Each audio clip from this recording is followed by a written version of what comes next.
నమస్తే. Welcome to our channel. నేను మిషాల్ని. YS Sharmila గారైతే Jaganmohan Reddy గారికి గట్టి కౌంటర్ అయితే ఇచ్చింది. అసలు మావి గారి పేరు ఏంటని చెప్పి తను విమర్శించి మాట్లాడుతుంది. నిజంగా జగన్మోహన్ రెడ్డి గారు ఎందుకు ఈ విధంగా ప్రవర్తిస్తున్నారని చెప్పి షర్మిల గారు అడుగుతున్నారు. అయితే దీని మీద పూర్తిగా విశ్లేషించడానికి మనతో పాటు స్టూడియోలో ఉన్నారు senior journalist doctor Kanakadurga Vadlamani గారు ఉన్నారు. వారిని అడిగే విషయాలను తెలుసుకునే ప్రయత్నం చేద్దాం. నమస్కారం మేడం. నమస్తే అండి. మేడం, ఈ రోజున షర్మిల గారు సొంత అన్ననే విమర్శిస్తుంది అంటే ఇప్పుడు జగన్మోహన్ రెడ్డి గారు ఏ స్థాయికి వెళ్ళారనేది ప్రజలకు అందరికి బాగా అర్థం అవుతుంది. నిజంగా అసలు ఎలా చూడాలి మేడం అసలు ఈ విషయాలన్నీ? అంటే షర్మిల ఉన్నది ఉన్నట్టు మాట్లాడారు. నేను చెప్పాలంటే రాజశేఖర రెడ్డి గారి వారసుడిని చెప్తూ నువ్వు మాట తప్పను మడమ తిప్పను అనే పదాలు మాత్రం కాపీ కొట్టావు తప్ప నువ్వు తండ్రిలాగా లేవు ఏ రకంగాను. నువ్వు ఏంటి 3 రాజధానులని రిషికొండ మొత్తం తవ్వించేసి ఓ పెద్ద ప్యాలెస్ కట్టుకున్నావు. అది కూడా మోసం చేయటమే కదా. ఇప్పుడు మళ్ళా అమరావతి రాజధాని అంటే నువ్వేమో మావిగన్ అంటున్నావు, నువ్వు జోకర్లా తయారయ్యావని తిట్టింది. నువ్వు ఏ రకంగా రాజశేఖర రెడ్డికి వారసుడు అవుతావు అంటే ఒక్క క్వాలిటీ కూడా ఆయనవి నీకు లేవు అన్నట్టుగా చెప్తోంది ఆవిడ. ఎందుకంటే దీని మీద నిన్న రోజా రెచ్చిపోయింది. మీరు చూసారా? దీని మీద రోజా ఎలా రెచ్చిపోయిందంటే అసలు షర్మిలకి అర్హత లేదట, అధికారం లేదట ఏమంటే జగన్మోహన్ రెడ్డిని విమర్శించడానికి. నువ్వెవరని అడుగుతోంది. అసలు నువ్వెవరు రోజా? అసలు నీకు ఏ రకంగా వ్యక్తిగతంగా నీకు సంబంధం ఉంది? షర్మిల అవుననుకున్నా కాదనుకున్నా జగన్మోహన్ రెడ్డి చెల్లెలు, రాజశేఖర రెడ్డి కూతురు. నువ్వు వారసురాలు కాదని చెప్పడానికి నువ్వెవరు? అసలు రోజా ఏం మాట్లాడుతుందో రోజాకి అర్థమవుతుందా అని మనం అడుగుతున్నాం. ఇప్పుడు మళ్ళా శివప్రసాద్ రెడ్డి వచ్చి మళ్ళీ ఏదో వాగుతున్నాడు. మావిగన్ అంటే వీళ్ళందరూ ఎక్స్ప్లెయిన్ చేస్తున్నారు. అసలు వణికిపోతుంది కూటమి. ఎవరిని చూసి వణుకుతుంది? మీరు వణుకుతున్నారు ఏంటి? 20,000 కోట్లతోటి ఒక రాజధాని కట్టేయచ్చు అని చెప్తున్నారు. ఈయన 2 లక్షల కోట్లు ఎందుకని నిన్ను ఎవడడిగాడు? నేను 2 లక్షల కోట్లు అన్న చంద్రబాబు నాయుడు అడిగాడా? జగన్మోహన్ రెడ్డిని అడిగాడా? నిన్ను అడిగాడా? నీకు ఎందుకు అసలు? మీకు ఎలాగ రాజధాని గురించి పట్టదు, మీకు అసలు ఆంధ్రప్రదేశ్ గురించే పట్టదు. ఇవాళ ప్రజలు అసలు వైసీపీ వాళ్ళని ఆంధ్రప్రదేశ్లో ఉండొద్దని చెప్తున్నారు. మీరు ఎప్పుడైతే అమరావతి రాజధానిని ఒప్పుకోలేదో, ఇప్పుడు కూడా ఇంకా సొంత చెల్లెల్ని ఎప్పుడైతే జగన్మోహన్ రెడ్డి ఇంకా తిట్టిస్తున్నాడో సిగ్గు లేకుండా, వీళ్ళకి అసలు మాట్లాడే అర్హత ఎక్కడుంది అంటున్నారు.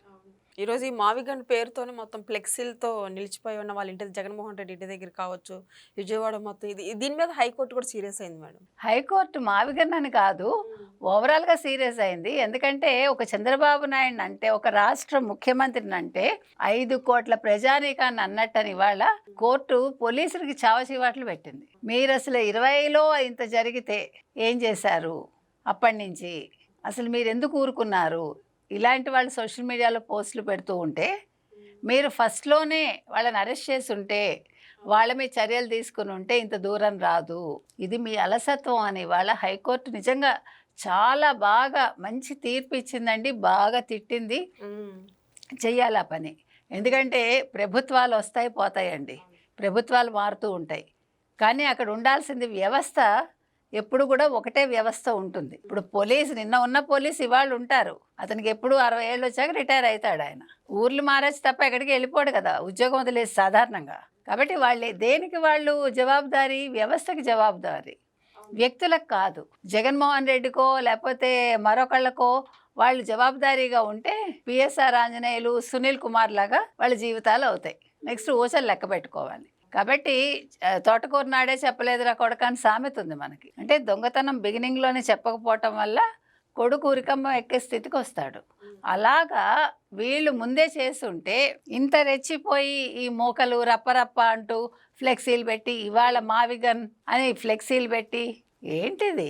ఏమనుకుంటున్నారు?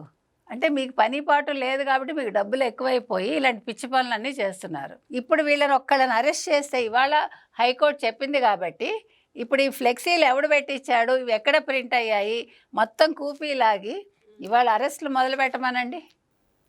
మళ్ళా జగన్మోహన్ రెడ్డి ఆంధ్రప్రదేశ్లో అడుగు పెడితే ఒట్టు. ఎందుకంటే పెట్టించేది అతనే కాబట్టి అతని దాకా వెళ్తుంది. అది ఇవాళ షర్మిలను తిట్టించడానికి సిగ్గులేదు జగన్మోహన్ రెడ్డికి. ఇవాళ రోజా ఏ ధైర్యంతో అసలు ఇవాళ తిడుతోందండి షర్మిలని? ఆవిడకి ఏం హక్కు ఉంది అసలు? వీళ్ళు వారసుల గురించి వీళ్ళు మాట్లాడటం ఏంటి? వారసులు ఎవరు అనేది ఆ రోజు ఎంఓయూలోనే చెప్పారు రాజశేఖర రెడ్డి.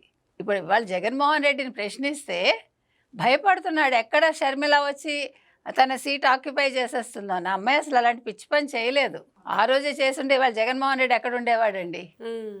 తప్పు చేసింది అమ్మాయి. అప్పటికి ఇంకా తల్లికి ఇంకా కొడుకు మీద ప్రేమ పాశం కదా. విజయలక్ష్మి గారు అల్లాడిపోయింది కదా మనిషి. ఇప్పుడు కదా వాస్తవాలు తెలిసాయి. 24 ఎన్నికల ముందు వాస్తవాలు తెలిసాయి. అంతవరకు అన్నగారు నెత్తిన పెట్టుకున్నారు. ఎవరు? షర్మిల పెట్టుకుంది, కొడుకుని ఆవిడ పెట్టుకుంది. అందుకని ఈ బంధాలు ఎలా ఉంటాయి అనేది జగన్మోహన్ రెడ్డి బాగా చూపించాడండి వాళ్ళకి. సో ఇవాళ రోజా మీద కేసు పడాలి, శివప్రసాద్ రెడ్డి మీద కేసు పడాలి, షర్మిలే ఆ పని చేయాలి. ఎందుకంటే ఈవిడని ప్రశ్నించే హక్కు వాళ్ళకి లేదు. ఆ రకంగా ఆవిడ కోర్టుకు వెళ్ళచ్చు. Thank you. Thank you.